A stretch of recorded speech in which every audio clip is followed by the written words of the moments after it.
특별히 오늘은 유인물을 나눠드리도록 하겠습니다. 오늘 내용이 상당히 많기 때문에 오늘 성찬은 다음 주로 미뤄서 하고, 그리고 이따가 말씀 끝나고 기도한 후에 봉헌 기도를 이어서 하도록 하겠습니다.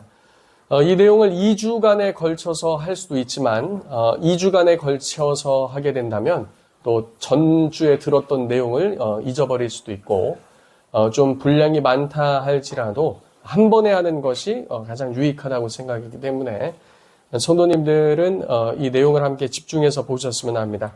유인물을 나눠드리는 이유는 이 내용이 길기 때문에 그냥 귀로만 듣고 있으면 집중력도 흐트러질 수 있고 놓칠 수도 있고요. 그리고 눈으로 쫓아오다가도 이해가 잘 안 되면 또 한번 눈으로 더 볼 수 있도록, 혹은 도중에 딴 생각이 잠깐 든다면 바로 쫓아오실 수 있도록 제가 유인물을 나눠드립니다. 도중에 내용을 중간에 건너뛰기도 할 겁니다. 일부 예배 때 해보니까 말씀만 1시간 정도였습니다. 그래서 조금 줄이기 위해 중간에 좀 생략하고 제가 설명할 내용들은 그렇게 건너뛰도록 하겠습니다. 우리는 성경을 가지고 하나님의 말씀대로 통치함 받고 사는 백성들인 줄로 믿습니다. 그러면 우리가 생각하는 것, 믿음은 들음에서 나며, 그리고 그 들음을 통해서 우리의 가치관이 형성되고 그것을 통해 세상을 바라보는 세계관이 형성됩니다. 그런데 안타깝게도 한국교회의 많은 성도들은 신앙생활을 하면서 구원받을 만한 믿음은 간신히 얻지만 뭐라고 할까요? 성경을 통해서 세상을 바라볼 수 있는 안목이 생기기까지는 성장하지 못한 모습들을 보게 됩니다. 그래서 어떤 부분은 신앙생활을 하는데 생각은 세상적이고, 일례로 성에 대해서 교회 다니는 성도 중에 동성애 찬성하는 사람들 그래도 적은 숫자는 아닙니다. 꽤 있기는 해요, 실제로. 제가 대학원 가서 카페에 앉아 있을 때도 귀에서 막 크리스찬 둘이서 동성애 찬반 논쟁하는 것도 막 듣기도 하는데, 아무튼 그렇습니다. 그래서 우리가 모든 면에 있어서 특별히 성경적 가치관을 갖되 제가 이 내용들을 보다 더 연구해서 몇 년 후에 했으면 좋기도 하겠지만 시국인 만큼 이때 한번 짚고 넘어가면 좋겠다 해서 오늘 이 내용을 준비했습니다. 이 내용은 한남대학교 이영우 교수님의 소논문을 제가 적극 인용하였고, 나머지 부분은 제가 설교에 맞게, 그리고 추가적인 설명과 또 해석들은 또 제가 추가적으로 해서 이 오늘 내용을 완성했습니다. 오늘 제목은 성경적 사회 질서 체제는 무엇인가? 좀 더 노골적으로 말하면 성경적 정치 질서 체제는 무엇인가? 이런 제목들입니다.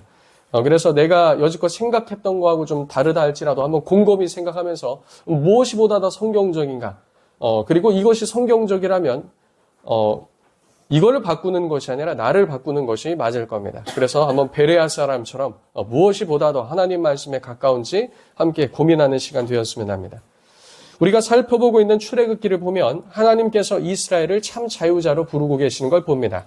애굽 땅에서도 충분히 하나님을 예배할 수 있을 것이라 생각되지만 하나님께서는 이스라엘을 하나님의 백성으로 참 자유함 가운데 예배하도록 부르시고 계시다는 거죠. 만일 바로의 폭정 아래 이스라엘 백성들이 그대로 머물러 있다면 그들은 언제든 하나님을 자유롭게 예배할 수 있는 위치에 있지 못하게 됩니다. 10가지 재앙으로 두드려 맞을 때는 이제 바로가 조금 마음이 부들부들해져서 그래 하나님 예배하라 하다가, 또 사람은 어때요?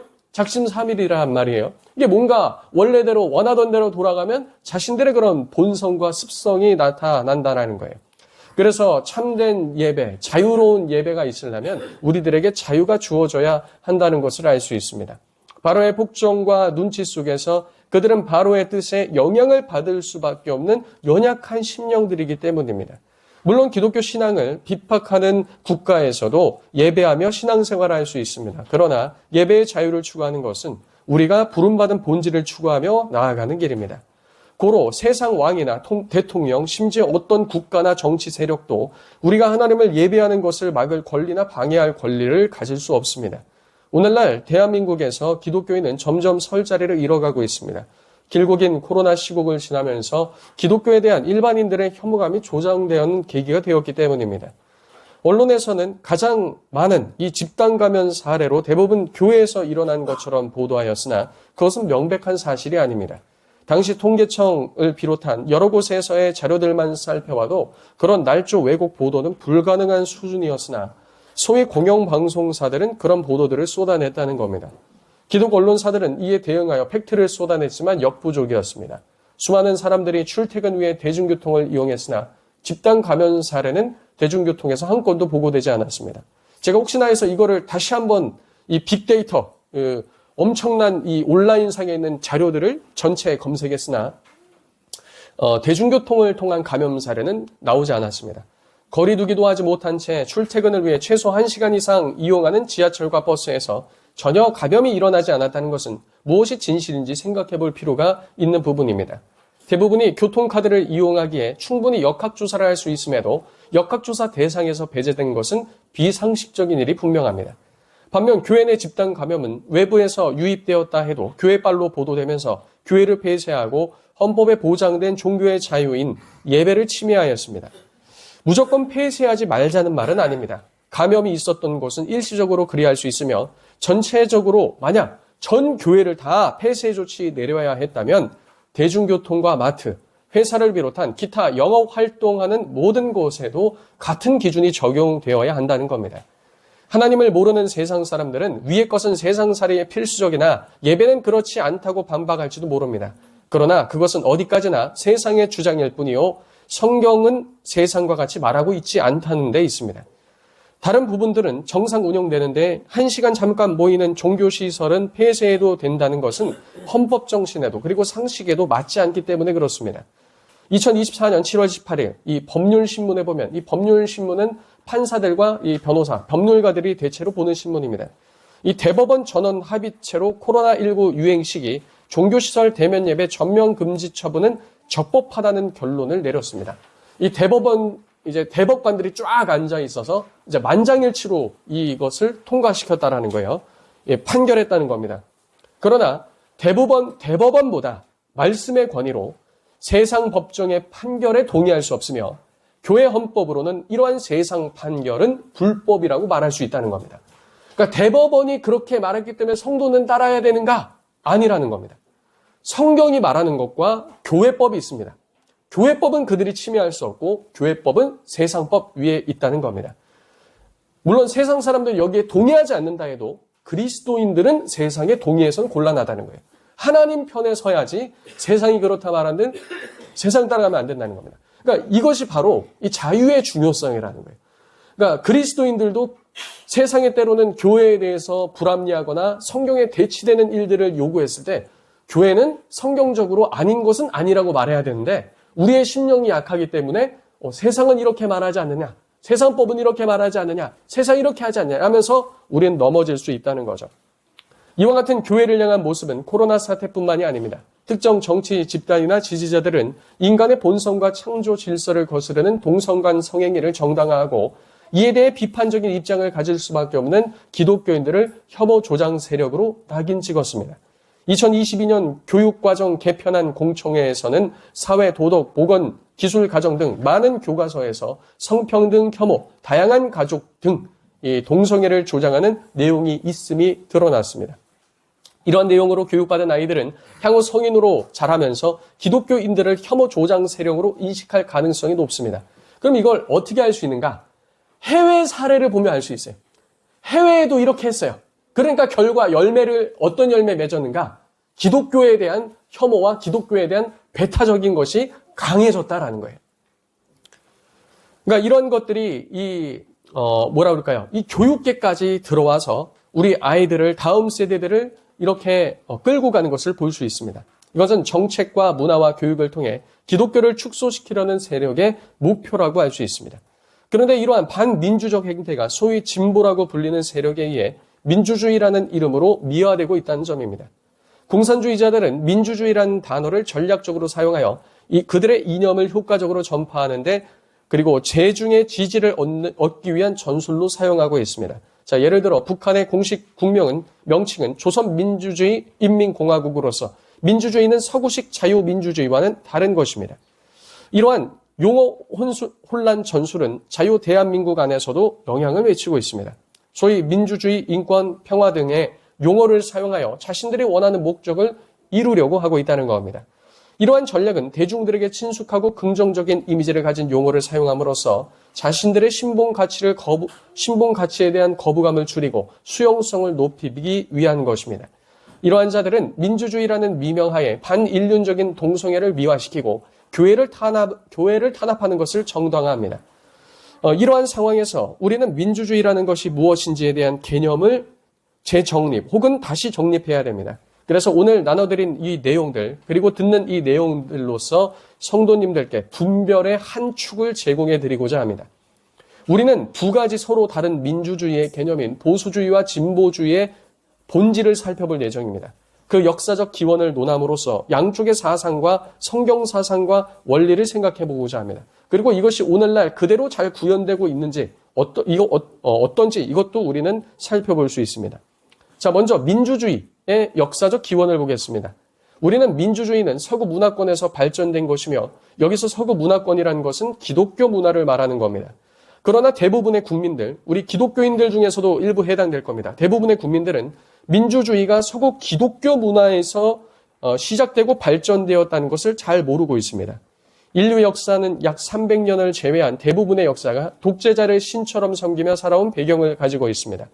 그러다 종교개혁 이후 하나님을 경외하는 개신교인으로 인해 민주주의가 세워졌고 청교도들이 세운 미국과 같은 개신교 중심 국가에서 민주주의가 발전하였습니다. 많은 이들은 민주주의가 프랑스 시민혁명으로 세워진 것이라고 믿지만 실상은 그렇지 않다는 겁니다. 민주주의는 1688년 개신교인이 사회의 주축 세력이 된 영국에서 명예혁명을 계기로 의회 민주주의의 기틀이 마련되었습니다. 당시 영국 왕 제임스 2세는 카톨릭 신앙을 강요하며 절대 왕권을 강화하려고 했습니다. 그러나 영국 국민과 개신교도들로 구성된 의회는 가톨릭 군주에 대한 반감이 컸습니다. 1688년 의회는 네덜란드에 있던 제임스 2세의 딸 메리와 그의 남편 윌리엄 3세에게 왕위를 맡아달라고 요청하였고 윌리엄 3세가 군대를 이끌고 영국에 오자 제임스 2세는 큰 저항 없이 프랑스로 도망갔습니다. 별다른 유월 사태 없이 왕이 교체되었기에 명예혁명이라고 불리게 되었습니다. 이어서 다음 해인 1689년 영국 의회가 권리장전을 윌리엄 3세에게 제출하였고 그가 승인하여 세계 최초로 권리장전이 발표되었습니다. 이것으로 왕의 권력 제한과 의회의 우위를 확립하는 계기가 되었습니다. 이렇게 영국은 입헌군주제 체제로 변하였습니다. 왕은 더 이상 절대 권력을 행사할 수 없고 의회가 주요 정책을 결정하게 되었던 겁니다. 이때 시민의 자유와 권리가 보장되기 시작하였고 이것은 현대 민주주의 발전의 초석이 되었습니다. 핵심 원칙은 왕이 의회의 동의 없이 법률을 제정하거나 세금을 부여할 수 없다는 겁니다. 왕은 법을 제정할 수 없었습니다. 그럼 누가 법을 제정하는가? 의회가 제정합니다. 그러면 의회가 제정했다고 의회 마음대로 하는가? 그것은 아닙니다. 의회는 왕의 승인을 받아서 해야 돼요. 그러니까 왕은 행정부, 그리고 의회는 입법부의 기능을 했다는 겁니다. 그리고 국민은 재판받을 권리. 그러니까 마음대로 막 왕이라고 끌려가서 심판 못 받았어요.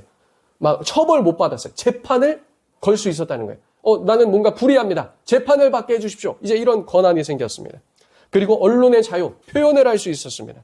무리한 체포, 금지, 보장, 그리고 의회의 우위가 확립되었습니다. 명예혁명은 이후 미국의 독립혁명, 그리고 미국의 헌법에 직접적인 영향을 미쳤습니다. 미국 독립선언서는 영국의 권리장전과 연결되며 미국 수정헌법 권리장전은 영국의 권리장전을 모델로 삼습니다. 근데 이 영국에서도 이 타락한 사람들은 항상 문제를 일으킵니다. 메리가 기독교인들을 핍박했고 또 종교의 자유를 찾아서 청교도들이 미국으로 아메리카 대륙으로 건너가면서 이제 미국이 건국되며 시작된 것이죠. 근데 그들이 건너갔을 때 이 내용들을 다 들고 갔다는 겁니다. 민주주의 수호를 가리키는 자유는 공짜가 아니다라는 말은 프랑스에서 일어난 유혈 폭력 혁명을 떠올리나 이는 프랑스 혁명과 무관하며 워싱턴 DC의 한국전 참전 용사 기념비에 새겨져 있는 말입니다. 그러니까 이 자유를 지키기 위해서 그 미국인들이 왜 6.25 전쟁에 참여했죠? 자유민주주의를 지키기 위해서입니다. 이 공산화되는 나라를 지키기 위해서. 그러면 이 자유민주주의를 왜 지키려고 했는가? 거꾸로 올라가면 무엇이 있어요? 기독교의 자유정신이 있다는 거예요. 영국의 명예혁명이 프랑스 혁명보다 100년이나 앞섰습니다. 이것은 민주주의라는 합리적 정치 제도가 처음 세워진 것이 개신교인의 자발적 노력에 의한 것이라는 사실을 증명합니다. 이후에도 민주주의의 굵직한 발전들은 모두 기독교인의 자발적 개선 노력에 의해 이루어졌습니다. 흔히 노예제도 폐지 역시 민주주의의 큰 획을 긋는 역사적인 사건이었습니다. 그러면 이 노예제도를 폐지하는 것에 누가 앞장섰는가? 이 영국 같은 경우에는 웨슬리 목사님의 말씀을 듣고 윌버포스라는 그 개신교 정치인과 몇 사람이 노예 해방 운동을 통해서 이것을 이뤄냈으며, 미국 같은 경우에는 아브라함 링컨, 기도의 사람 아브라함 링컨을 통해서 이와 같은 일이 이루어졌다는 겁니다. 자, 쭉 밑으로 내려와서 이 굵은 글씨 쪽 보겠습니다. 다음으로는 성경적 민주주의의 핵심 원리에 대해서 보겠습니다. 민주주의의 사상적 기반은 개신교의 핵심 교리와 매우 밀접합니다. 칼빈이 집대성한 신학에서는 모든 인간이 전적으로 타락한 상태에 빠져 있다고 선언합니다. 민주주의 역시 마찬가지입니다. 현대 민주주의의 가장 핵심적인 전제는 권력을 가진 자가 부패하게 될 수밖에 없다는 믿음입니다. 여기서 무엇이 나오냐면 국가의 상권 분립이 나옵니다. 그러니까 어느 한편에 권력을 집중해주면 그 사람이 처음엔 좋아도 권력을 갖게 되면 나중에 어떻게 될 수 있다? 타락할 수 있다는 거예요. 이게 민주주의의 전제입니다. 그래서 민주주의는 서로가 이 협력, 최상의 협력을 하는 것을 전제하지 않습니다. 서로가 타락할 수 있기 때문에 서로를 견문질로 견제하면서 타락하나 안 하나, 그 권한을 마음대로 행사하나 안 하나, 법대로 하나 안 하나, 이거를 지금 본다는 거예요. 그래서 오히려 전적으로 타락한 인간에 의해 독재가 발생하는 최악의 상태를 방어하는데 더 주안점을 둔 체제가 바로 민주주의입니다. 전적으로 타락한 인간이 절대 권력을 가지고 독재를 하면 그 결과 일반 대중의 인권과 자유에 대한 탄압으로 이어질 수 있기 때문입니다. 모든 인간은 자유로운 상태로 하나님을 전심으로 섬길 수 있습니다. 우리가 세속의 왕의 권력에 굴복하여 그를 섬겨야 할 때 그 왕이 혹은 그 권력자가 예수님을 섬기는 것을 금지하게 된다면 우리는 저항해야 되는데, 그것에는 큰 믿음이 아니고서는 넘어지는 경우가 많다는 거예요. 그렇기 때문에 우리가 신앙을 바로 세우기 위해선 전제가 무엇이 돼야 돼요? 자유가 있어야 된다는 거예요. 하나님을 자유롭게 섬길 수 있는 그 자유. 세상 권력이 개인의 그런 권리나 예배할 수 있는 자유를 침해할 수 없는 그 자유가 필요하다는 겁니다. 실제로 하나님께서도 이스라엘을 애굽으로부터 건져내실 때 자유자로 이스라엘이 여호와 하나님을 섬기게 하라는 것이었습니다.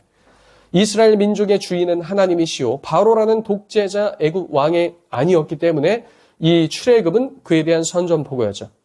이러한 내용을 알고 말한 것인지 아닌지 도널드 트럼프 미국 대통령은 2017년 보수 기독교인들을 향해 한 연설에서 우리 미국인은 정부를 섬기지 않는다, 우리는 여호와 하나님만 섬긴다라고 본래 미국 정신을 얘기했습니다.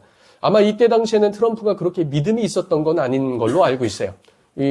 이번에 다시 대선을 치룰 때 총 맞는 이 사건을 통해서 그 아들이 여의도 순복음교회 와서 한 간증을 보면 그때 더 하나님에 대한 확신을 갖게 됩니다.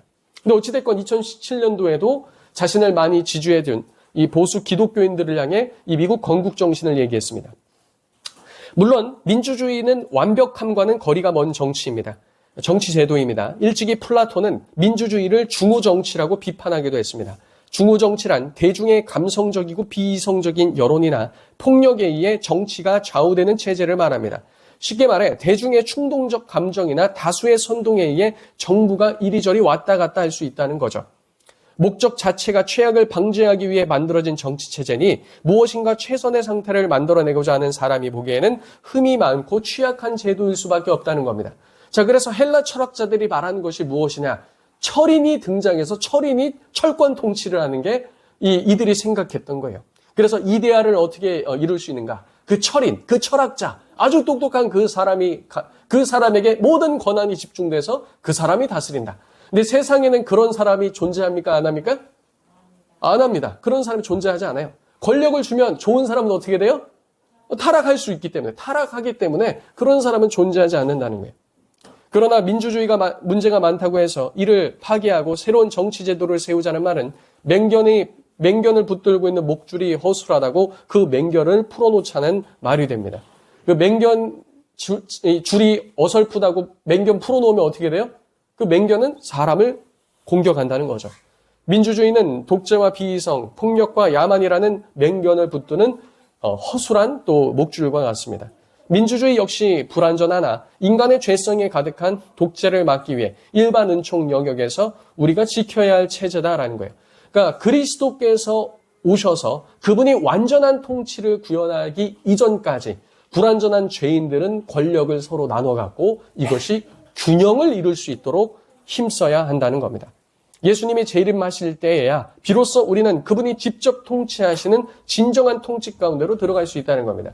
그래서 이 헬라 철학자들이 말한 사실 이 민주주의의 또 위험한 부분을 얘기하면서 철인 통치를 얘기했는데요. 이데아를 구성하기 위해. 근데 또 이것을 어떻게도 해석할 수 있냐면 공산주의의 초석이라고도 해석할 수 있습니다. 결국 한 독재자가 나타나서 이데아, 어떤 사회 구조를 개편함을 통해서 공산혁명을 일으킨다. 근데 그 역시 타락한 사람이고 사람들도 다 타락한 존재이기 때문에 그와 같은 이상적인 나라를 이 땅에 건설할 수 있습니까? 없습니까? 존재하기 불가능하다는 거예요. 처음부터 사람이 세울 수 없는 나라다. 그러니까 모든 그리스도인들은 궁극적으로 누구를 바라는 겁니까? 그리스도께서 다시 오셔서 영원히 다스리는 것을 우리는 바라고 있다라는 거예요. 자, 이런 관점에서 우린 먼저 보수주의가 뭔지, 그리고 나중에는 진보주의가 뭔지 살펴보겠습니다. 보수주의의 역사를 먼저 생각해 보고자 하는데 그 시조는 영국의 에드먼드 버크로 알려졌습니다. 그는 영국 정치가요 사상가로서 그가 1790년대 프랑스 혁명에 관한 성찰이라는 책을 쓴 것이 오늘날 소위 보수주의로 일컫는 정치 이념을 형성하게 되는 계기가 되었습니다. 그러니까 프랑스 혁명을 비판하는 그 내용이 보수주의의 기초가 됐다는 거예요. 그런데 그는 프랑스 혁명 이전인 1756년부터 12권의 저수를 통해 사회와 국가 기반이 되어야 할 올바른 정치 철학과 기독교 정치 사상을 확립해가고 있었습니다. 달리 말하면 오늘날 우리가 보수주의라고 부르는 정치 이념은 프랑스 혁명을 통해 인본주의에 기초한 급진적 정치 사상이 유럽 전역에 확산되는 것에 대항하면서 붙여진 민주주의의 또 다른 이름이라는 것을 알 수 있습니다. 자, 흔히 보수주의라고 불리는 우리말의 의미는 과거의 것을 지킨다는 의미인데 영국의 민주주의가 프랑스 혁명으로 시작된 진보주의보다 100년이 앞선 것을 감안하면 보수주의가 지키고자 하는 것은 영국의 권리장전으로 시작된 자유민주주의의 헌법 정신임이 자명하다는 거예요. 그러니까 보수주의가 수구, 옛날 것을 지키는 것이 아니라 이 프랑스 혁명이 나타나면서 이 진보주의가, 인본주의가 등장하기 때문에 그것으로부터 과거의 것을 지키자. 그럼 그 과거의 것은 무엇이냐? 프랑스 혁명 100년 전에 있었던 명예혁명을 통한 민주주의의 초석, 이것을 지켜야 된다는 거예요. 근데 이것이 누구로부터 나왔다고요? 기독교인들로부터 나왔기 때문에 이 기독교적 가치를 지켜야 된다. 이게 본래 보수주의라는 겁니다. 이번에는 보수주의 이념의 본질에 대해서 생각해 보았으면 합니다. 보수주의 본질 이념은 크게 세 가지 정도입니다. 첫 번째는 감정이 아닌 이성에 기반한 사고입니다. 17세기 후반부터 18세기에 걸쳐 나타난 계몽주의 운동은 민주주의 사상의 기반을 제공했다고 하는데 계몽주의는 인간 이성의 힘을 믿으며 그 이성을 활용하여 진리를 발전함으로써 더 나은 세상을 만들 수 있다는 믿음에 기반하고 있습니다. 자, 그래서 이 계몽주의가 있기 전에는 중세 로마 카톨릭 세상이었어요. 그래서 로마 카톨릭 사제들은 성경을 라틴어로 읽고 설교도 라틴어로 했습니다. 그러니까 사람들이 알아들을 수 있습니까? 없습니까? 없어요. 진리를 알 수 있어요? 없어요? 없어요. 그러니까 사제가 그냥 시키는 대로 하는 거예요.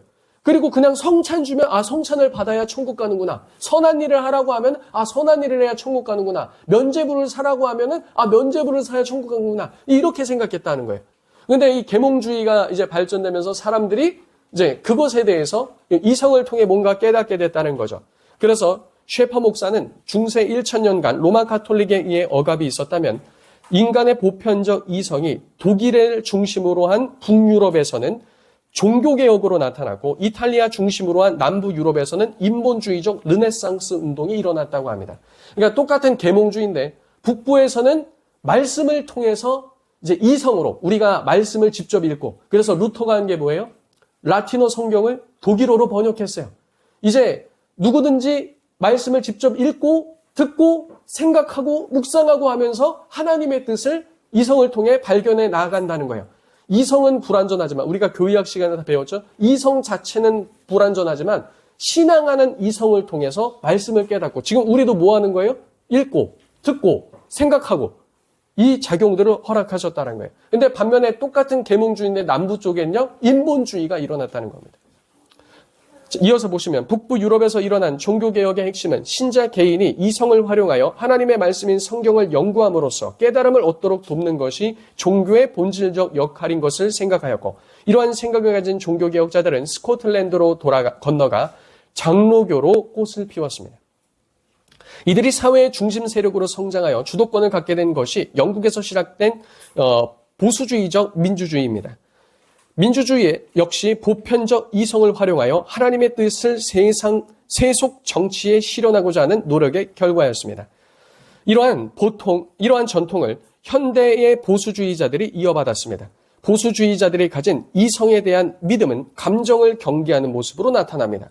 근데 이 현대에서 이어받았던 보수주의자는 우리나라 보수주의자 뭐 이런 걸 말하는 게 아닙니다. 그냥 보편적 보수주의를 말하는 겁니다. 자, 그래서 감정에 휘둘리지 않을 때 비로소 이성으로 무엇이 옳은 일인지 혹은 무엇이 사실인지 판단할 수 있다는 겁니다. 보수주의자인 버크가 프랑스 혁명을 비판한 이유는 억압되었던 분노라는 감정에 휘둘려 감당치 못할 짓을 저지른 것에 있습니다. 그러니까 프랑스 혁명 때 이 억눌렸던 것이 이제 폭발하면서 사람들은 이성이라는 걸 들고 나왔지만 사실 그것은 이성이 아니라 감성이었다는 거예요. 그러니까 이성적으로 생각하고 행동해야 되는데 그렇지 않았다는 거죠. 그래서 당시에 막 다 뒤집어 엎고 막 다 불지르고 다 죽이고 처형했어요. 근데 루터로 인한 종교개혁이 일어났을 때도 비슷한 현상이 일어났습니다. 그래서 농민들이 막 들고 일어나고 사제들 막 죽이고 막 교회 불지르고 했을 때 종교개혁자들은 뭐라고 하신지 아십니까? 이건 아니라고 그랬어요. 이런 방식은 아니다. 이렇게 하는 것이 하나님의 뜻이 아니다. 이렇게 오히려 제지했던 거죠. 그러니까 말씀과 그 순리에 따라서 하나씩 개혁해 나가는 것을 표방한다는 겁니다. 자, 밑으로 와서 보수주의의 두 번째 본질은 신에 대한 존중입니다. 많은 이들이 민주주의에 시작이 된 계몽주의가 신에 대한 거부 내지 반동으로 귀결되었다고 믿고 있으나 사실은 오해입니다. 앞서 말했듯이 종교개혁자들은 이성을 신의 의도를 파악하는 데 사용했을 뿐만 아니라 인본주의 사상으로 발전된 철학의 극히 일부를 제외하고 철학도 그 뿌리를 고대 그리스 로마 사상에 기원하고 있다는 거예요. 자, 그리스 로마 사상은 무엇에 기반하고 있죠? 그리스 로마 신화에 기반하고 있어요. 그러니까 그때 모든 철학자들은 어떤 생각을 가지고 있었죠? 신관을 가지고 있었다는 거예요. 그러니까 기본적으로 깔려있는 것은 신에 관한 것이 있다는 겁니다.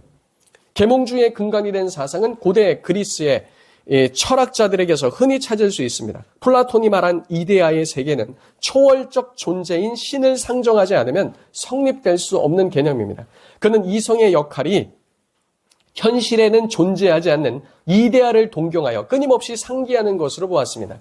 쉽게 말하면 절대 불변의 보편적 진리, 이 이데아란 신의 세계에만 있는 원형에 가까운 것이고 이성을 활용하여 그 진리가 무엇인가를 끊임없이 고민함으로써 현실의 세계에 이데아의 표상을 이루는 것이 사회정의 실현 방법으로 본 겁니다. 자, 다시 정리하면 고대 철학자들도 그와 같은 완전한 것은 저 신의 세상에 있다고 생각했어요. 그러면 이 세상에 우리가 어떻게 이걸 구현할 수 있는가? 이성을 통해서 끊임없이 그걸 생각함으로써 신계에 있는 걸 이 땅에서 풀어놓는 걸 정의라고 보았다는 겁니다. 13세기 토마스 아퀴나스 역시 신의 뜻을 이행하는 데 있어 이성의 역할을 강조했습니다. 그는 하나님께서 우리의 이성 안에 자연법의 각인을 하셨다고 설명합니다. 이는 로마서에서 바울이 말한 양심을 의미하는 것으로도 해석할 수 있습니다. 보수주의자인 초기 영국 민주주의자들 역시 하나님께서 정하신 절대 불별의 진리를 찾고자 하였으며 그 진리의 원형을 가장 가깝게 모사하는 정치체제를 현실 세계에서 세우려고 했던 것입니다. 그것이 민주주의입니다. 그래서 기독교인들이 민주주의를 왜 이와 같은 방식으로 세우는가? 그들의 이성을 통해서 성경을 연구하며 그것을 이 세상 정치 제도 속에서 시행하고자 했다는 거예요. 근데 이 세상에는 믿는 자들만 살아요? 세상 사람들도 살아요? 세상 사람들도 살기 때문에 그들도 납득할 수 있는 일반 은총 영역 속에서 이것의 접점을 찾으려고 했다는 겁니다. 그래서 민주주의는 누가 무엇을 갖는가의 문제가 아니라는 거예요. 민주주의를 통해서 실현하고자 하는 것은 이익의 분배의 문제가 아니라는 겁니다. 오히려 진리가 무엇이며 진리를 통한 정의가 무엇인가, 즉 신적 정의가 무엇인가, 이것에 핵심이 있다는 거예요. 그러니까 가치가 중요하다는 거예요. 가치. 그러니까 가치를 쫓느냐, 이 세상 물질이나 이 물질의 분배를 쫓느냐, 이거에 따라서 완전히 갈린다는 거죠. 우리는 전자를 따르는 자들이라는 겁니다. 그래서 영국 초기 민주주의에서는 평민에게 투표권을 주지 않았습니다. 영국 초기 민주주의에서 일반 시민에게 투표권이 주어지지 않은 것은 기득권을 보호하기 위한 것이 아니라 개인의 이익에 휘둘리지 않을 만큼 경제적 여유를 가진 사람만이 개인적 이익에 따라 투표하는 것이 아닌 무엇이 참된 것인지를 찾아 투표할 수 있다는 믿음이었습니다. 그래서 기본적으로 이와 같은 재물에 의해서 흔들리지 않는 자들이 바른 진리를 찾아서 투표할 수 있다, 이런 믿음을 가졌다는 겁니다. 물론 그 많이 가진 자들 역시 자신의 이권에 따라 투표할 수도 있지 않는가라고 말할 수도 있겠지만, 그럴 수도 있겠죠. 그래서 이들은 누구로 구성되어 있었어야 보다 안전했는가? 그리스도인들로 구성되어 있었어야 된다는 거예요. 그러니까 자기 이권을 쫓지 않는, 돈에 좌지우지 되지 않는 진리를 쫓아서 선택할 수 있는 자들에게 투표권을 줬다는 겁니다. 초기 민주주의에서 여성에게 참정권을 주지 않는 것도 역사적으로 같은 맥락입니다. 가족은 운명 공동체로서 경제적 이익 공동체였기 때문에 한 단위로 보아서 가장인 남자 한 사람에게 선거권이 주어진 겁니다. 자, 당시 영국 사람들도 아이를 많이 낳았어요. 웨슬레는 16번째 아들입니다. 그리고 찬송가를 지은 찰스 웨슬레는 22번째 아들이에요. 그러면은 젊었을 때 결혼해서 이제 폐경기까지 계속해서 아이를 낳았다고 볼 수 있어요. 자, 그러면 머릿수가 많으면 이거는 이제 운명 공동체, 경제 공동체이기 때문에 이익하고 같이 맞물려 있어요. 그럼 머릿수가 많은 쪽에서 투표를 하면 그쪽으로 휩쓸릴 가능성이 있으니까 투표권을 한 가정당 몇 개만 줬다는 거예요? 하나씩만 줬다는 거예요. 물론 지금 시대에 와서 여성 투표권 안 주는 거 문제 있지 않나? 지금 시대는 당연히 그렇죠. 근데 그때는 그랬으며, 또 당시 농민들과 평민들에게 안 주는 거는 옳지 않은 게 아닌가? 뭐 그것도 맞는 말이지만 그건 지금 시대야 그렇지. 옛날에는 지금처럼 교육 시스템이 잘 돼 있습니까? 정보에 대해서 지금처럼 유통이 되었을까요? 그렇지 않다는 거예요. 그런 부분도 꼭 옳다는 것이 아니라 시대적 상황을 고려해야 한다는 겁니다. 자, 그것은 여성을 억압하거나 무시한 것이 결코 아니었습니다. 자, 이제 보수주의의 마지막 세 번째 본질인 현실주의입니다. 인간의 죄성과 비이성, 그리고 그로 인한 독재의 횡포를 막기 위한 안전장치가 본질인 만큼 민주주의는 매우 현실적 사고에 기반하고 있습니다. 그래서 민주주의는 민주주의와 반대되는 반공산주의를 품고 있습니다. 왜 민주주의는 반공사상을 품을 수밖에 없는가? 그거는 한 사람이 나와서 모든 것을 장악해요. 일당 독재. 하기 때문에 우리의 생각과 자유를 침해하고, 그럴 수 있기 때문에 기본적으로 이 사상을 이제 반대한다는 거예요. 자, 그래서 공산주의는 하나님 없이 사람들이 만든 이 사람들만으로 이루어지는 유토피아 건설을 목적으로 하고 있는 반면에, 민주주의는 현실적으로 우리의 타락을 주시하고 있기 때문에 이걸 받아들일 수 없다는 거예요. 민주주의가 불완전하지만 공산주의를 받아들일 수 없는 것은 그 철권 통치자는 오직 누구 한 분밖에 없기 때문에, 예수 그리스도 한 분밖에 없기 때문에 그분이 오시기까지 우리의 타락한 죄인들이 그나마 불완전하지만 유지할 수 있는 그와 같은 체제. 그래서 민주주의는 기독교 신앙이 뒤에 뒷받쳐주지 않는 한 약간 불완전한 체제입니다. 예를 들어서 뭐 분배나 사회적 뭐 이런 약자들을 돈 버는 것도 기독교 정신에 입각해서 우리의 자발적인 규범을 통해, 말씀의 순종함을 통해 나머지 것들이 시행돼야 한다는 거죠. 자, 그 내용은 또 뒤에서 나오기 때문에 또 뒤에서 언급하고요. 사실 이러한 보수주의의 현실적 사고방식에는 칼빈 신학에서의 제일 원칙인 전적 타락에 기인하는 면이 매우 큽니다.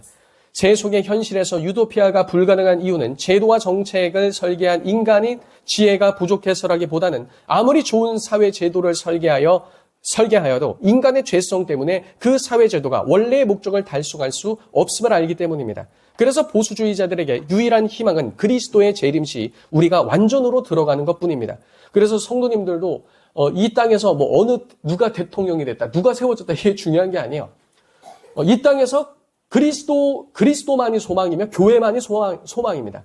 그리고 많은 국민들과, 그리고 심지어 정치 지도자들이 무엇을 표상하며 가야 돼요? 말씀의 구현을 표상하면서 가는가 안 가는가. 이게 우리에게 가장 중요하다는 겁니다. 그래서 어떤 한 사람이 이 메시아적, 이 정치 신드롬을 이룰 수 없다는 거예요. 자, 그래서 보수주의자들은 현실에서 새로운 정책을 수립할 때 늘 부작용을 예측하고 이에 대한 대비책을 세우려 합니다. 자, 그래서 이 자유민주주의 정치제도가 잘 시행되는가 안 시행되는가는 또 무엇을 통해서 우리가 리트머스 용지처럼 볼 수 있냐면 국회에서 발의되는 법들을 좀 살펴봐야 됩니다. 지금 서구 민주주의가 뭐 발전했다는 나라들에서는요, 한 회기당, 이 정확한 표현인지 모르겠어요. 회기인지 1년인지, 입법되는 법안 수가 그렇게 많지가 않아요. 뭐 몇십 개, 기껏해야 뭐 100개, 200개, 300개, 정말 많으면 400개 이런데 우리나라는 몇 개일까요? 막 1000 몇 개 이렇다는 거예요. 그러면 이거는 지금 자유민주주의가 제대로 시행되지 않는다는 겁니다. 왜냐하면 이 법안을 발의했을 때 누군가는 이득을 보고 누군가는 무엇을 받을 수 있죠? 불이익을 받을 수 있어요. 그러면 불이익 받는 사람도 불이익 받지 않고 이것이 공정한가 공정하지 않은가 토론과 연구와 이런 것을 통해서 법 하나가 제대로 나와야지 자유민주주의가 잘 실행되고 있다라고 볼 수 있는 거예요. 근데 지금 국회에서 법안들이 막 본물처럼 쏟아져 나오는 것은 국회의원들이 일을 잘하는 것이 아니라 엉망으로 하고 있다는 또 다른 방증이 될 수 있다는 겁니다. 인간의 타고난 죄성 때문에 어떤 법률이나 제도를 제정하든지 편법을 통한 기회주의적인 행동을 하는 사람들이 나타날 수밖에 없기 때문입니다. 또한 보수주의 사상은 흔히 자유민주주의라고 부릅니다. 그런데 이상한 것은 보수주의자들의 대부분이 이주인 동성 결혼 자유를 인정하지 않는다는 겁니다. 이 자유민주주의인데 또 이건 인정 안 한다라는 거죠. 대신 정통적 질서 안에서 자유를 말합니다. 오히려 진보주의자들은 자유의 확장에 더 적극적인 것처럼 보입니다. 그래서 사람들은 왜 보수주의자들이 자신들이 자유민주주의를 자처하는지 의문을 품습니다. 이는 다음 이유 때문에 그렇습니다. 개인의 자유를 제한하는 원천은 두 가지로 나눌 수 있습니다. 한 가지는 국가 권력에 의한 강제적 억압이고 다른 하나는 사회 규범을 습득함으로써 나타나는 자발적 규제입니다. 보수주의는 국가 권력에 의한 자유의 강제적 억압을 거부하기 때문에 자유민주주의입니다. 보수주의자들은 사회 규범을 형성함으로써 이 윤리나 도덕을 형성한다는 거예요. 사람들이 자발적으로 자신의 행동을 규제함으로써 사회의 질서가 유지될 수 있다고 믿습니다. 그래서 많은 법안을 내고 사람의 자유를 규제하는 것은 예를 들어 그런 것을 통해서 규제하는 것이 아니라 규범을 우리 자체적으로 형성해서 야 이건 도덕에 좀 안 맞지, 이거는 좀 윤리적으로 안 맞지, 이런 것을 통해서 사회가 유지될 수 있게 한다는 겁니다. 앞서 말한 것처럼 보수주의자들은 하나님께서 양심이란 형태의 자연법을 우리 마음에 각인해 놓으셨기 때문에 어떤 사회에서든지 유사한 형태의 사회 규범이 나타나게 되었다고 믿었습니다. 그래서 동성애를 반대한다. 이건 양심에 의해서 예수님을 믿건 믿지 않는 국가건 다 나타나는 거예요. 도둑질하지 말아라. 이런 것부터 시작해서 보편적인 양심에 의거한 규범들은 법으로 세우지 않아도 동서를 다 통틀어도 비슷하게 나타난다. 사실 다음 단락 보면요. 다음 보면 사실 개인 각자가 가진 양심의 공통 부분으로 형성되는 사회 규범은 개인의 자유에 대한 국가 권력의 강제적 억압을 대체하거나 이를 보완하는 역할을 수행합니다. 저명한 독일 법 철학자 게오르그 엘리네크가 말한 법은 최소한의 도덕이라는 유명한 말은 보수주의 사상을 대변합니다. 이러한 사회 규범은 각 개인에게 분명히 각인되어 있을 때 법의 역할은 상대적으로 감소합니다. 그래서 종교를 통한 윤리와 도덕이 더 많이 확장될수록 법은 최소화된다. 그럼으로써 국가의 권력은 국가의 그런 억압과 통제는 최소화된다는 겁니다. 자, 이번에는 진보주의에 대해서 보겠습니다. 먼저 진보주의를 하려면 그 역사와 기원에 대해서 알아야 됩니다. 흔히 진보주의라고 일컫는 정치 이념은 1789년 프랑스에서 발생한 민중혁명에서 시작되었다고 보는 것이 타당합니다. 각 개인의 이성을 자유롭게 허용하는 영국에서 개신교인들의 사회 주도권을 잡은 것과 달리 프랑스에서는 명예혁명 이후에도 100여 년간 가톨릭과 연합한 절대 왕정이 유지되고 있었습니다. 프랑스에서도 위구너라 불리는 개신교인들이 있었으나 가톨릭과의 종교 분쟁의 결과 대다수가 학살되고 남은 위구노들은 주변 유럽 국가들로 망명했습니다. 자, 그래서 이와 같은 프랑스 혁명이 있기 전까지 그들은 어떤 일들이 있었는가? 그러니까 카톨릭과 그리고 왕권에 의한 엄청난 폭정이 있었다는 겁니다. 자, 그래서 7페이지 우측 제일 마지막 단락 보면 당연히 프랑스 혁명에 성공한 시민들은 교황을 비롯한 카톨릭 지도부를 함께 처형하고 성당 건물을 헐어 그 자리에 이성의 신전을 세웠습니다. 시민들에게 로마 카톨릭 교회가 왕의 폭정을 이념적으로 뒷받침해온 존재였기 때문에 신의 흔적을 지우는 것이 매우 중요한 과제였습니다. 그 자리를 대체하여 이념적 구심점을 제공한 것은 루소와 볼테르의 지극히 인본주의적인 철학 사상이었습니다. 자, 이제 그 공백은 채워져야 되는데 그 공백이 그래서 뭘로 채워졌는가? 인본주의로 채워졌다는 겁니다. 그들이 신이라고 섬긴 이성은 아이러니하게도 신에게서 온 것이 아니었기 때문에 본질상 초월적 진리가 될 수 없는 겁니다. 그래서 여기서 상대주의가 나오는 거예요. 상대주의는 인본주의입니다. 그래서 폭중에 억눌리다 폭발한 군중의 분노라는 감정이 이성이라는 이름으로 포장된 것이었습니다. 그리고 루소의 철학, 사유재산 제도가 사회적 불평등을 초래한다는 주장을 마르크스가 이어받게 됩니다. 마르크스 역시 신의 존재는 물론 신이 인간의 보편적 이성으로 심어놓은 이 양심도 부정하였습니다. 더 나아가 인간의 정신 자체를 부정했습니다. 유물론자들은 흔히 인간의 정신이라고 불리는 사고방식이 유사하게 나타난 것은 물질의 일종인 뇌세포가 특정한 방향으로 운동하도록 진화된 결과라고 생각한다는 거예요. 그러니까 우리의 이 생각과 정신도 그와 같은 뇌세포가 한쪽 방향으로 움직이도록 됐기 때문에 그렇게 생각하는 거다. 이렇게 설명했다는 거죠. 그래서 유물론자들은 어김없이 진화론자들입니다. 이런 유물론적 사고가 사회를 분석하는 데 적용된 것이 바로 마르크스의 이론입니다. 마르크스는 윤리와 도덕은 절대 진리에 의하여 형성된 것이 아니라 물질의 한 형태인 생산수단의 분배 구조에서 파생된 것이라고 말했습니다. 그러니까 알지도 못하는 자가 그냥 그렇게 얘기하는 거죠. 그러니까 이것도 하나의 신념이라는 거예요. 신념. 물질이 세상을 지배한다. 다시 말해 당시 사람들이 자연적 질서라고 믿고 있었던 시장에서의 자유로운 교환은 자본을 소유한 사람들의 자신의 우월한 사회적 지위를 영속화하기 위하여 고안한 것뿐이라고 말하며 이 자연적 질서를 자본주의라고 명명했습니다. 그는 자본주의의 대안으로서 노동자들이 단결하여 공산주의라는 사회 이념을 공유할 것을 제공합니다. 현대 포스트 모더니즘은 19세기 시작된 실존주의의 영향을 받기도 했지만 본질상 마르크스의 이론이 약간의 변형을 통해 확장된 결과라고 볼 수 있습니다.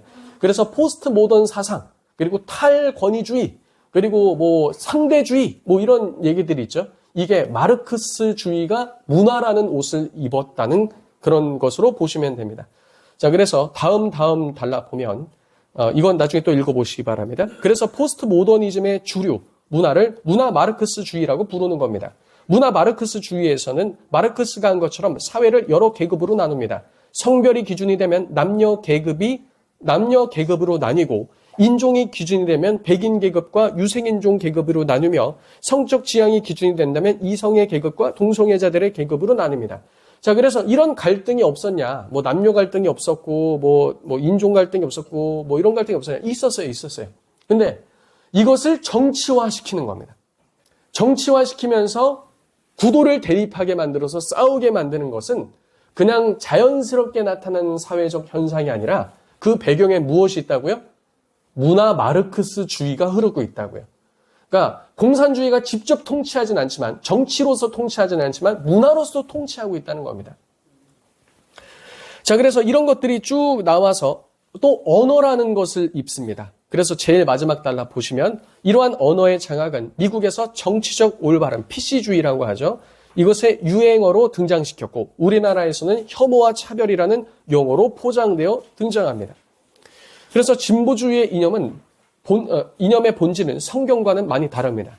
진보주의 이념에서 강조하는 사회적 약자는 겉으로 보기에 사회적 약자를 위한 이념처럼 보이기 때문에 기독교인들에게 호소력을 갖습니다. 하지만 기독교인이 분명히 알아야 할 것은 진보주의의 이념에서의 사회적 약자는 성경에서 직접 언급하는 고아와 과부가 전혀 아니라는 사실입니다. 그럼 고아와 과부는 포함하고 있지 않냐? 포함하고 있긴 해요.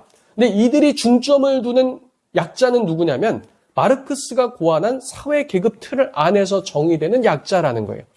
그래서 이들은 남녀를 대립시키기 때문에 여성이 약자다. 그리고 이성애와 동성애자를 이렇게 대립시키기 때문에 동성애자가 약자다. 그리고 기독교와 타종교를 대립시키기 때문에 타종교가 약자다. 그러면은 약자들에게는 힘을 부여하고 그 위에 있는 자들은 억압할 수 있다라는 거예요. 그리고 억압하기 위해서 무엇을 주냐면 예산을 줍니다. 예산을 줄 뿐만 아니라 무엇을 주냐면 정치적인 힘을 더해줘요. 그래서 여성 우월주의, 그리고 동성애, 이 독재주의, 이게 이제 차별금지법 이런 걸로 이제 나타나는 거죠. 그리고 또 뭐 노동자들도 이렇게 당연히 노동자 보호해야 되죠. 근데 그들에게 막대한 예산을 부여해 줄 뿐만 아니라 위에 있는 소위 말하는 계급론적으로 봤을 때 부르주아 계층을 힘적으로도 대적할 수 있는 정치적 권리도 강력하게 실어준다는 거예요. 그게 오늘날 우리 정치권에서는 무엇으로 나타납니까? 노동자층에서 뭐 어디로 나타나죠? 민주노총에서 나타나는 거예요. 그러니까 그들이 그것을 가지고 그러면 무엇을 이루려고 하는가? 그 사회 뭐 다 아시잖아요. 인터넷에 들어가서 민주노총 홈페이지 들어가 보세요. 주체사상 나와요. 저 들어가 보니까 주체사상 대놓고 막 하고 그러더라고요. 1월 31일 날 민주노총에서 간첩 또 2명 체포된 거 아시죠? 네. 근데 또 불구속 기소됐다고 뭐 이렇게 나오는데, 대한민국은 뭐 그런 나라입니다. 네. 뭐 간첩이 활개를 쳐도 뭐 괜찮은 나라예요. 네. 뭐 잡아가지도 않고 뭐 별 다른 문제가 없는 그렇게 됐습니다. 자, 그래서 성경이 말하는 사회적 약자가 아닌 문화 막시스트들을 키우는 곳으로 세금이 많이 사용된다는 겁니다. 저도 이 부천시나 이런 데서 보면요, 여성 관련된 정책 예산을 제가 2018년도에 봤을 때 좋은 곳에도 사용돼요. 여성들이 출산을 하는 것, 그리고 출산 후에 다시 복직을 하는 것, 그리고 여성 노인들이 이렇게 모여서 뭐 만들게 하는 것, 그런 데는 쓰여야 됩니다.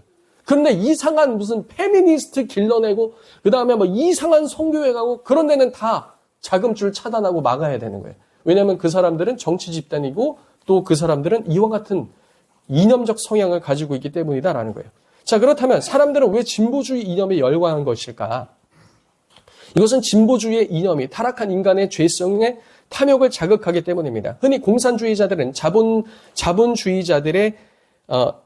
자본주의자의 탐욕이 인간 사회를 불공평하게 만든다고 주장합니다. 이게 하나의 프레임이고 보도로 만드는 틀입니다. 그런데 이는 조금만 생각해보면 사실이 아님을 알 수 있습니다. 극소수의 부자를 제외하곤 흔히 자본가라고 불리는 사람들은 대기업 회장만 있는 것이 아닙니다. 흔히 동네에서 상점 주인들, 대부분 영세한 자영업자들이나 이들은 마르크스가 분류한 비준표에 따르면 생산수단을 소유하고 있으므로 자본가라는 겁니다. 우리나라의 경제 구조상 자영업자의 비율은 다른 나라에 비해 상대적으로 높습니다. 청년들이 사업 아이템을 발굴해서 창업하게 된다면 이들은 자본가가 됩니다. 근데 사실 이와 같은 자본가가 되기 위해서 사람들은 굶어가면서 또 자기의 소위 속된 말로 인생을 갈아가면서 이 일들을 한다는 거죠. 그리고 아르바이트생들은 일하다가 뭐 힘들면 그냥 그만둬도 돼요. 근데 자영업자들이나 자본가들은 힘들다고 때려치면 어떻게 되죠? 그것이 무너지면은 억대 빚을 지고 막 가정이 풍비박산나고 이런 엄청난 리스크도 안고 있다는 거예요. 그런데 마르크스 이론에 따르면 자본가들은 노동자를 착취하는 존재입니다. 이 착취의 개념을 설명하는 이론이 있어요. 이것이 뭐냐면 잉여가치론인데, 잉여가치론은 자본가가 생산을 위한 노동을 하지 않으므로 아무것도 가지지 않아야 한다고 주장합니다. 그런데 이거는 현대를 사는 우리 중 아무도 잉여가치론의 논리에 동의할 수 없는 겁니다. 만약 여기에 동의한다면 내가 아파트를 구입했어요. 근데 아파트 가격이 상승해요. 그럼 상승한 전부를 어떻게 해야 되죠? 상승한 전부 어떻게 해야 돼요? 토해내야 되는 겁니다. 투자를 했어요. 리스크를 안고 투자를 했어요. 근데 투자 수익을 얻었어요. 그럼 어떻게 해야 되죠? 잉여 가치이기 때문에 다시 뱉어내야 돼요. 그리고 열심히 일해서 사람들이 만들어가고 싶어하는 게 젊은 사람들이 젊을 때 열심히 일해서 돈을 버는 구조를 만들어 놓고 싶어요. 그래서 자기는 조금만 일해도 여지껏 열심히 일해놓은 이 구조를 통해서 어떤 시스템을 만들어서 요즘은 또 AI를 통해서 이런 걸 많이 하려고 하거든요. 뭐 블로그 좀 쓰면은 이걸 이렇게 해서 조회수 올라가서 이렇게 해서 나는 조그만 일을 들여도 이런 것들을 좀 벌어야겠다. 근데 이렇게 만드는 게 쉬울까요? 어려울까요? 어렵기 때문에 모든 사람이 이 방법을 알려준다는 유튜브를 보고도 시행하기 어려운 겁니다. 그리고 했을 때 실패할 리스크도 크거든요. 모두가 다 그렇게 되는 게 아니에요. 근데 그렇게 만들어놔서 생산된 모든 수익은 어떻게 해야 된다는 거예요? 잉여가치론에 의하면 모두 다 반납하고 뱉어내야 된다는 겁니다. 기술 개발을 통해 연구해서 좋은 기술을 통해서 많은 흑자를 얻었어요. 그러면 이제 투자금도 회수하고 모두 회수해요. 그럼 그 이후에는 무엇이죠? 자기의 소득입니다. 근데 그 소득도 어떻게 해야 돼요? 뱉어내야 되는 거예요. 이렇게 할 수 있는 사람 있습니까? 없어요. 그렇게 한다면 누가 열심히 일해요? 누가 연구해요? 누가 리스크 않고 누가 투자합니까? 투자를 받아야지 기업이 무엇인가를 또 생산해내고 연구비에 투자해야 되는데 누가 그렇게 하겠습니까? 그러려면 누가 아파트를 삽니까? 그냥 다 전세 살고 그냥 월세 살고 그렇게 살지. 그럼 누가 열심히 공부합니까? 공부를 왜 해요? 자녀들 왜 시킵니까? 공부해서 뭐 어느 정도 네 앞가림할 수 있는 사람 되라고 그렇게 하는 거 아닙니까? 그러니까 우리의 삶 자체는 이거하고 이율배반적이라는 겁니다. 자, 그렇다면 왜 사람들은 마르크스 이론에 열광하는 걸까요? 인간 본성에 내재된 죄성의 탐욕을 자극하기 때문입니다. 우리 모두는 늘 무엇을 느낀다고요? 돈의 부족함을 느껴요. 이거는 월 1천만 원 버는 사람도 인터뷰한 거 보니까 돈이 없대요. 한 달에 1,000만 원씩 넘게 버는데. 그러니까 100만 원 버나 1,000만 원 버나 사람들은 늘 돈의 부족함을 느낀다는 거예요. 먹고 사는데 아무 지장이 없는 사람들도 늘 돈이 더 있으면 좋다는 겁니다. 그래서 우리는 모두 항상 상대적 빈곤을 느낀다는 겁니다. 그런데 이 상대적 빈곤이라는 용어는 잘못된 겁니다. 이 경우 빈곤이라는 표현은 부적절하죠. 이것은 탐욕이기 때문에 그렇습니다. 이러한 탐욕을 느끼는 대부분의 사람에게 마르크스는 희망적인 메시지를 보냅니다. 내가 빈곤한 것은 누구 때문이다? 그 자본가 때문이다. 근데 우리는 착각하는 것이 있죠. 더 가난한 사람들이 우리를 보면 우리도 누구예요? 자본가요. 집 있는 성도님들, 집 없는 사람이 집 있는 성도들을 보면 어떨까요? 자본가요. 차 없는 사람들이 차 있는 사람을 보면요? 자본가요. 내 아들 그 노스페이스나 그 두꺼운 패딩 못 입히는데 누구는 입고 다녀요. 그렇지 못한 집에서 보면요? 자본가예요. 다 이렇다는 거예요. 이렇게 우리의 탐심을 자극한다는 겁니다. 그러니 사람들은 자본가의 것을 폭력으로 빼앗아도 된다고 생각합니다. 나의 것을 착취한 것이라는 논리 때문에 그런 겁니다. 그래서 자본가들 물리치자 해서 군산공장 주에 물러났어요. 그러니까 군산 어떻게 되죠? 지역경제 싹 다 죽습니다. 뭐 그런 거예요. 그러니까 각자가 하는 역할들이 있다는 겁니다. 자, 그 다음 문단. 굵은 글씨 보도록 하겠습니다. 마지막으로 진보주의와 개인주의에 대해 생각해 보았으면 합니다. 앞서 말한 것처럼 보수주의에서는 개인의 자유에 대한 국가 권력의 강제적 억압을 경계하는 반면 사회 규범에 의한 자발적 규제를 통해 사회 전체의 질서를 유지할 수 있다고 믿습니다. 그러니까 자유민주주의를 유지하려면 높은 도덕성이 필요합니다. 시민성이 필요해요. 근데 그것이 어디로부터 나온다고요? 기독교 신앙으로부터 나온다고요. 왜냐하면 사람들은 자기의 탐심을 스스로 억제하기 힘든데 우리 기독교 신앙은 그것을 반대해서 말하기 때문입니다. 근데 진보주의는 이와 정반대입니다. 국가 권력은 개인의 자유를 마음대로 압제할 수 있지만 사회 규범이 사람들의 행동을 자발적으로 규제하는 것은 폭력적 억압으로 말해요. 그러니까 국가는 나를 규제할 수 있는데 규범으로 나를 규제하지 말라는 거예요. 그러니까 내가 동성애를 하든 내가 뭐 간음을 해서 불륜을 저지르든 내가 뭐 법을 회피하면서 뭘 하든 그건 내 자유라는 거예요. 국가가 하는 건 괜찮지만 규범은 하지 말아라. 이 보수주의하고 반대되는 개념이라는 겁니다. 자, 그래서 루소는 이런 말을 했어요. 국가가 강제하는 것은 개인으로 하여금 자유하도록 강제하는 것이다 라는 알 수 없는 말을 남겼습니다. 우리가 사회주의라고 부르는 체제는 어김없이 강력한 국가 권력의 억압적 통제를 초래했습니다. 우리는 흔히 극우로 오해하는 독일 나치 역시 정식 명칭은 국가사회주의 독일 노동자당입니다. 이러한 사회주의의 본질에 주목하여 하이에크는 사회주의를 전체주의의 일종으로 분류하며 자유로운 개인을 중세시대의 농노처럼 만드는 길이라 비판하였습니다. 마르크스 역시 노동자 계급에 의한 독재를 정의로운 것으로 보았습니다. 그 결과 어떠했는지는 우리는 알 수 있습니다. 그렇게 해서 노동자 계급들이 혁명 일으키면서 자본가들 다 때려잡았고 다 때려 죽이고 그 다음에 기업들을 차지했어요. 그러니까 기업이 잘 돌아가던가요? 기업 싹 다 망하고 다 같이 가난해진 나라가 된 겁니다. 과거 냉전시대의 공산주의 치하에 학살되고 숙청된 사람은 수는 나치가 학살한 전체 사람의 수보다 훨씬 많습니다. 반면에 앞서 설명한 제가 생략한 이 비렐먼 라이히, 미셸 푸코 등의 학자들이 세운 이론에 기반하여 사회 규범에 의한 자발적 개인의 자발적 행동 규제는 자유에 대한 억압으로 금지됩니다. 그래서 미셸 쿠퍼 라이가 주장했던 것은 뭐 동성애, 그리고 간음, 그리고 다자성애, 그리고 결혼 파괴, 뭐 별 희한한 이런 것들이었어요. 이런 것들. 그러니까 마르크스주의를 문화적으로 풀어낸 거죠. 그리고 막 언어로 이상한 말들을 하고요. 그래서 인간의 행동을 자발적으로 규제하는 사회적 기제가 사라진 곳은 온갖 반종이 난무하게 되는 것은 자연스러운 귀결입니다. 자, 그래서 이건 악순환의 사이클을 만듭니다. 사람들은 이 사회적 규범을 통해서 규제를 하지 말라고 하니까 누가 더 규제할까요? 정부가 더 규제하며 규제하니까 더 무엇하죠? 또 방종하는 이와 같은 악순환의 사이클로 들어갈 수 있다는 겁니다. 자, 이제 결론을 말하며 마무리하겠습니다. 우리나라의 보수주의는 독특한 역사적 배경을 가지고 있습니다. 많은 이들이 박정희 대통령을 보수주의의 아이콘으로 오해하는 이유는 대한민국의 특수적인 정치사 맥락 때문에 그렇습니다. 박 대통령이 추진한 경제개발 정책은 소수의 기업을 국가가 육성하는 성격으로 자연적 질서를 추구하는 자유시장 경제와는 반대되는 정책들이었습니다. 또한 당시 언론과 출판 그리고 학문의 자유를 억압하는 것 역시 보수주의 이념으로 정당화되기 힘듭니다. 그러나 시장경제 발전이라는 측면에 있어서는 필연적으로 민주주의의 발전을 위해 필요한 과정이라는 데는 동의할 수 있다는 겁니다.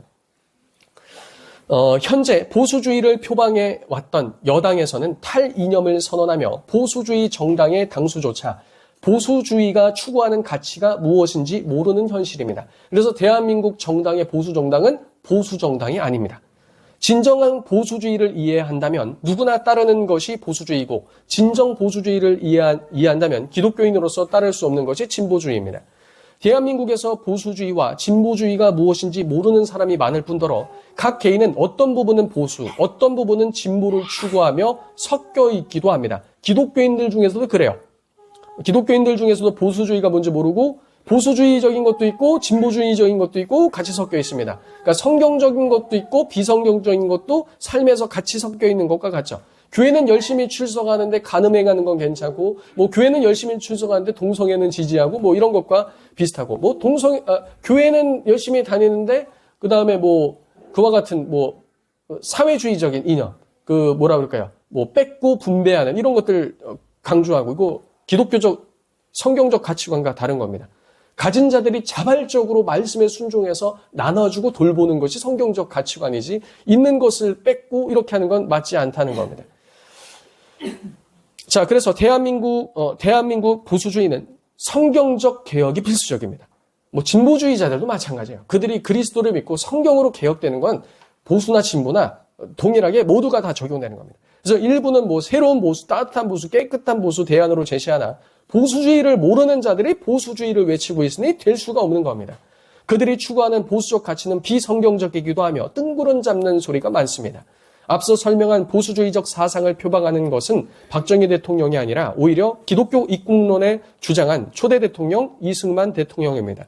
이승만 대통령은 기독교 입국론은 대한민국을 기독교 가치관을 바탕으로 세우고 운영해야 한다는 국가 건설 철학입니다. 이는 단순한 종교적 신념이 아니라 기독교적 가치를 중심으로 한 국가 이념을 말합니다. 이승만 대통령은 자유민주주의와 법치주의가 서구 개신교 문명에서 기원하였다는 역사적 인식을 바탕으로 대한민국을 기독교적 원칙에 기반한 국가로 세워야 한다고 주장했습니다. 그는 어린 시절 한학을 배웠으나 미국 선교사를 통해 기독교를 접하고 개종했습니다. 이후 미국에서 유학하며 기독교적 자유사상과 서구 민주주의 원칙을 배움으로써 기독교가 한국 사회의 발전에 필수적인 신념이라는 것을 가지게 되었습니다. 자, 그래서 지금 역사학계와 언론이나 뭐 이런 데서 이승만 대통령에 의해서 막 뭐라 그럴까요? 막 나쁜 놈처럼 막 매도하고 하는 것은 사실 이 역사적인 왜곡이 상당히 많습니다. 그럼 왜 역사적으로 왜곡하는가? 이와 같은 자유민주주의 체제와 기독교 신앙과의 연관성을 가장 잘 알고 있었기 때문에 그 근본을 파괴시켜야지 공산주의와 사회주의가 더 잘 뿌리내릴 수 있거든요. 근데 이게 우리나라만 그런 게 아니에요. 미국도 마찬가지예요. 이전에 흑인이 백인에게 총 맞아서 죽은 사건이 있었어요. 그래서 몇 년 전에 막 무릎 꿇고 뭐 블랙 뭐 어쩌고 하면서 뭐 우리는 뭐 나도 다 같은 흑인입니다. 이런 운동이 있었잖아요. 근데 그게 너무나 급진적으로 갖고 거기에는 이 공산주의 사회주의자들도 그 운동에 참여했습니다. 그러면서 그들이 했던 일 중에 인상적인 게 아직도 생각나요. 미국의 국부인 조지 워싱턴 동상을 파괴시키고 끌어내리는 일들을 상당히 많이 했어요. 왜? 미국을 자유민주주의 기독교 국가로 세웠거든요. 그걸 공격하는 거예요. 그 근본적인 걸 공격하면 나머지 세우는 건 더 쉽거든요. 자, 어쨌든 좀 더 이어서 보겠습니다. 그래서 인간은 하나님 앞에 평등하다라는 원칙이 자유민주주의, 법치주의, 인권 개념과 연결된다고 보았습니다. 따라서 대한민국도 기독교 정신을 바탕으로 자유민주주의 국가로 건설해야 한다고 강조했습니다. 자, 그래서 밑에 네모 박스는 이승만 대통령이 직접 한 얘기입니다. 사람이 극히 어려운 지경을 만나면 곧 하나님께서 감화시킬 기회라고 하나니 비교하건대 논고에 물이 마르고 뜨거워 고기가 살 수 없게 된 후에야 스스로 새 물기를 얻는 강과 바다를 찾아갈지라. 이 세상은 우리가 잠시 사는 논고 물이라. 다소 태평 안락한데 사는 사람들도 바다같이 영원히 마르지 않는 생수를 찾기에 게으르지 않을진데 하물며 물이 마르고 흙탕이 되는 도탄 중에 어찌 새 물줄기를 찾지 아니하리요. 대한 사람의 새 물줄기는 예수 교회라. 이 교회가 날로 흥황하면 더 말할 것이 없으려니와 아직도 저 불쌍한 사람들에게 다 기회를 주어 우리와 같이 생활샘으로 나오지 못하게 함은 실로 우리 믿음이 부족하며 사랑이 부족함이라. 오늘날 선비가 참으로 나라를 위한 계책을 세우려고 한다면 반드시 먼저 백성을 위하는 데서 시작해야 한다. 진실로 백성을 위하려고 한다면 반드시 먼저 백성으로 하여금 나라를 위하는 마음을 갖게 해야 하며 진실로 백성으로 하여금 나라를 위하는 마음을 갖게 하려면 반드시 먼저 그들로 교화해야 한다. 백성의 마음은 기독교로만 새로워질 수 있다. 전지전능하신 하나님의 도우심으로 변화되어 만물의 주관자여 심판자이신 하나님을 의식하며 살아야 한다. 그래서 이승만 대통령은 국민 개개인이 기독교적 윤리를 바탕으로 도덕적으로 성장해야 국가도 발전한다고 주장하며 기독교 교육을 통해 국민들에게 올바른 역사관과 윤리관을 심어여 줘야 된다고 강조했습니다. 이에 이승만 정부 시절 주일 공휴일 지정, 그리고 기독교 교육 장려, 기독교 대학 설립 등 지원을 하며 추진하였습니다. 그래서 이승만 대통령의 긍정적 평가로는 대한민국의 자유민주주의 체제 확립에 기여하였고 그 당시 공산주의를 막고 서구식 민주주의 이념을 정착시키는 데 도움을 주었으며 교육과 도덕성을 중시하는 정책이 국가의 발전의 초석이 되었다고 보는 겁니다. 하나님은 역사의 주인이십니다. 굳이 섭리주의라는 신학적 용어를 사용하지 않더라도 심지어 재앙인 것처럼 보이는 역사적 사건을 합력하여 선을 이루도록 이끌어 가시는 분이 여호와 하나님이심을 기독교인이라면 부인할 수 없습니다. 성경은 심지어 악인이라도 하나님께서 사용하신다고 잠언서 16장 4절은 말합니다. 하나님의 백성인 이스라엘이 애굽에서 400년간 노예 생활을 할 때 그들이 겪은 고초를 아시면서도 하나님께서는 애굽을 인큐베이터로 사용하셨습니다. 야곱과 그 12아들들로 이루어진 소규모의 시족이 출애굽 당시 이스라엘 정도의 인구 규모를 가진 민족 국가로 발전한 것은 애굽이라는 당시 강대국의 보호가 아니었다면 불가능한 일이었습니다. 약소국이 강대국으로 성장하는 과정에서는 그들을 위협으로 느낀 주변국들의 끊임없는 침략과 그리고 굴복시키려는 시도가 있기 때문입니다. 그러니까 만약에 이스라엘이 애굽 안에 없었다면 이스라엘이 성장할 때 다른 민족들의 침략과 짓밟힘으로 인해서 이스라엘 민족이 없을 수도 있다는 겁니다. 우리나라 역사도 그와 같습니다. 독재의 역사가 있었던 것은 사실이나 이승만이 없었으면 대한민국은 진작 북한식 공산화가 되었을 것이며 박정희의 시대에 경제 개발이 없었다면 오늘날 민주주의의 토양이 없었을 거란 사실이 역사적 평가입니다. 신앙인이 아닌 바사 제국의 고레스 왕의 마음을 움직여 이스라엘이 예루살렘으로 돌아오게 하신 것처럼 기독교 성장 부흥기에 하나님께서는 하나님을 알지 못하는 박정희 대통령을 통해 대한민국의 산업 발전을 허락하셨다고 보는 겁니다. 그래서 조영기 목사님 살아생전에 그런 말을 많이 하셨어요. 박정희 대통령이 불러서 어떻게 해야 좀 나라를 잘 살 수 있게 하냐라고 했더니 조영기 목사님이 제안했던 게 뭐예요? 새마음 운동. 그래서 박정희 대통령은 그것을 듣고 무엇을 시작했어요? 새마을 운동. 그래서 새마음 운동을 하면서 우리 대한민국은 기독교가 부흥하고 하나님께서 그에 맞춰서 무엇도 부흥하게 하셨다? 이 경제 발전도 이룩하게 하신 한강의 기적을 전 세계 유례가 없게 우리나라가 이룩한 거 아니겠습니까? 그러니까 하나님을 모르는 고레스도 사용한 것처럼 비로는 독재라는 그와 같은 어두운 그늘도 있었지만 그런 것도 사용하셨다는 겁니다. 민주주의 역시 인큐베이팅의 과정이 필수적이기 때문입니다. 정치학자들은 경제 수준이 어느 정도 수준에 이르지 않으면 건전한 민주주의는 불가능하다고 말합니다. 앞서 설명한 바와 같이 미국의 민주주의는 근본적으로 무엇이 옳은가의 문제이지 누가 무엇을 갖는가의 문제가 아니기 때문입니다. 대다수의 국민이 생계의 문제에 얽혀 있으면 정의가 무엇인지 생각할 겨를이 없게 됩니다. 어차피 아무것도 가진 것이 없으면 국가가 모든 것을 해결해 주겠다는 공산주의의 거짓말에 속기도 쉽습니다. 하나님께서 애굽왕 바로의 보호 아래 이스라엘을 국가가 될 수 있을 만큼 규모로 또 인구 규모를 성장시켜 주신 것처럼 대한민국도 민주주의를 시행할 수 있을 만큼 경제적 기반을 마련해 주신 것입니다. 이제 우리는 과거의 향수에 머물러 있지 말아야 됩니다. 이승만 대통령 그리고 박정희 대통령 이 과거의 향수에만 머물러 있지 말고 하나님께서 주신 기독교적 민주주의의 새로운 나라를 건설하기 위해 힘을 모아야 된다는 겁니다. 그래서 우리는 성경에서 말하는 일반 은총의 영역을 성경적 가치를 실현하기 위해서 이 세상에 구현해낼 우리 다음 세대들을 키워야 한다는 거죠. 이 6가지 원칙은 다음과 같습니다. 첫 번째가 무엇이죠? 개인의 자유와 책임. 개인에게 자유가 있으면 책임이 있어요. 그 책임을 자꾸 국가에다 맡기는 것이 아니라 우리는 자유한 자로서 책임을 지는 삶을 살아야 한다는 겁니다. 물론 국가도 최소한의 복지를 통해서 지금 복지제도도 너무 잘 돼 있는 게 대한민국 현실입니다. 그리고 두 번째는 무엇이죠?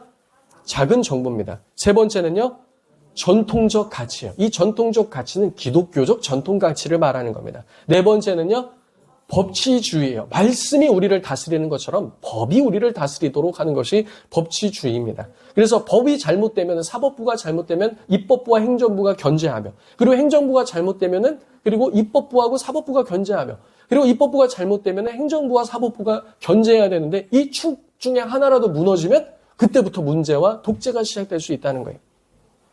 자, 그래서 우리는 그 다음에 무엇이죠? 강한 안보와 국방. 이 안보와 국방이 불안하면요, 이 제대로 된 민주주의를 실행하기가 어렵습니다. 마지막 6번째 무엇이죠? 자유시장 경제예요. 이것을 통해서 자유롭게 시장 활동도 해야지. 그래야지 누군가는 과감하게 투자도 하고 누군가는 엄청난 모험도 하며 그것을 통해 누군가는 또 이윤도 얻고 또 그것을 보며 누군가는 또 도전도 하고 그 많은 이윤을 가진 기독교 기업가들은 또 어떻게 해야 돼요? 또 나누고 베풀면서 이 자유민주주의 체제가 성경적으로 세워지는데 일조를 해야 한다는 겁니다. 그래서 위기의 시대에 우리 그리스도인들은 무엇을 해야 될지 고민해야 한다는 거예요. 제가 네모박스 밑에다도 넣어놨습니다. 이거는 이제 미국의 민주당의 진보 핵심 가치가 무엇인지를 넣어놓은 겁니다. 성도님들 이런 내용들을 보시면서 우리가 추구해야 될 건 무슨 어느 정당이 아닙니다. 가치예요. 가치. 성경적 가치. 그래서 모든 사람이 국민입니다. 그래서 여든 야든 그 사람들이 보다 더 성경적 가치로 돌아와서 성경적 가치를 통해 이 나라를 새롭게 하고 구현해낼 수 있는 그와 같은 우리가 나라로 세워지길 우리는 기도하며 나아가야 할 줄로 믿습니다. 이 시간 우리 함께 통성으로 기도하고 제가 또 기도하면서 보험 기도까지 하겠습니다. 기도할 때 하나님, 이 나라가 너무나 어지럽고 어려운 상태에 있습니다.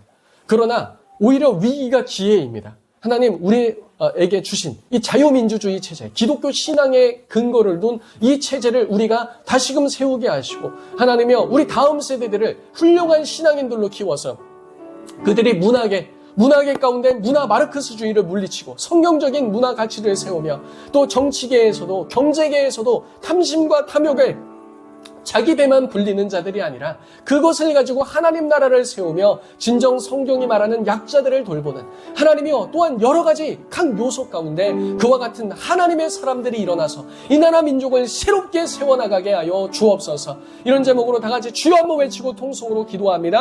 주여!